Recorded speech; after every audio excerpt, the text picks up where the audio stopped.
Have you ever been to a graveyard? या you listened it right, a graveyard.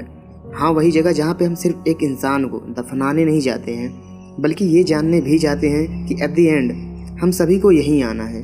और वहाँ जाने से पहले हम सभी कितनी सारी लड़ाइयाँ लड़ते हैं ना, राजनीतिक लड़ाइयाँ, आर्थिक लड़ाइयाँ, पारिवारिक लड़ाइयाँ।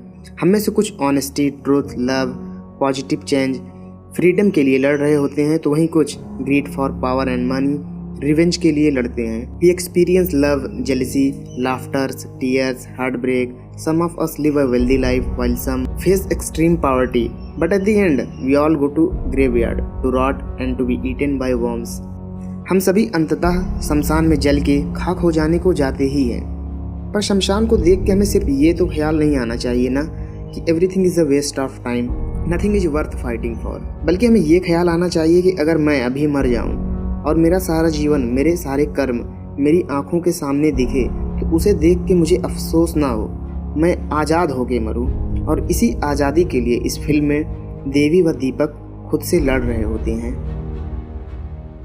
देवी was caught by some police having premarital sex with her boyfriend, जिसके बाद उसका बॉयफ्रेंड सुसाइड कर लेता है और एक इंस्पेक्टर देवी को इस इंसिडेंट का दोषी बताकर उसे ब्लैकमेल करना स्टार्ट कर देता है। हम देखते हैं कि कैसे पावरफुल लोग नॉर्मल लोगों को उनकी पर्सनल चॉइसेस के लिए हरास करते हैं, कैसे हम समाज की बायस्ड रूल्स की वजह से आवाज़ नहीं उठा पाते हैं। हालांकि देवी को यहाँ पे strict moral code, injustice, discrimination face करते हुए दिखाया गया है, पर फिल्म इन 3 चीज़ों के बारे में नहीं थी। फिल्म थी किसी इंसिडेंट से मूव ऑन कर जाने के बारे में, जिसकी झलक हमें इस कहानी के अंत में देखने को मिलती है। देवी की कहानी के साथ साथ हमें दीपक की कहानी भी चलते हुए देखने को मिलती है। For the first time he feels the thrill of loving someone and being loved by the same person. चूँकि दीपक एक लो कास्ट फैमिली से बिलोंग करता था, तो उसे अपनी प्रेमिका शालू को खो देने का डर था। लकड़ी उठाना, मुर्दा जलाना, ये काम करते हैं हम क्या, हमारे बाप, भाई, चाचा, हम सब यही काम करते हैं। और इसी डर के कारण उसे कभी शालू को पूरी तरह अपना कह देने का मौका ही नहीं मिला।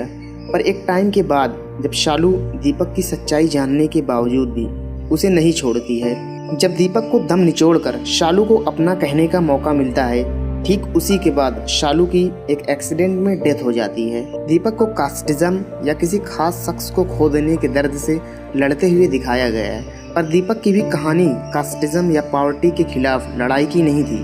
दीपक की भी कहानी ठीक देवी की तरह ही किसी ट्रेजेडी से मूव ऑन करके खुद को आज़ाद करने की थी, ताकि हम पीसफुली लाइफ के आखिरी डेस्टिनेशन मसान यानी कि शमशान को जा सकें। मसान मूवी हमें सिखाती है कि we all are fighting our own fights. हम गलतियाँ करेंगे, गिरेंगे, कभी हारेंगे तो कभी जीतेंगे। ऐसे इंसिडेंट्स भी फेस करेंगे जिनसे ओवरकम करना आसान नहीं होगा। कुछ प्रॉब्लम्स फेस करते वक्त हमें आसानी नहीं होता, हम रोएंगे और हमारा ये सब करना स्वाभाविक भी है, बट टू व्हाट एक्सटेंट। एक टाइम के बाद हमें मूव ऑन तो करना ही होगा। हम ऐसे रोते हुए, पास्ट में जीते हुए मरने के लिए तो यहाँ ऑब्वियसली नहीं आए हैं। मूवी दिखाती है कि जाना तो हम सभी को है ही, पर मृत्यु जीवन की सबसे बड़ी त्रासदी नहीं है। सबसे बड़ी त्रासदी है हमारे भीतर खूबसूरत चीज़ों का तब मर जाना जब हम यहाँ इस दुनिया में जी रहे होते हैं।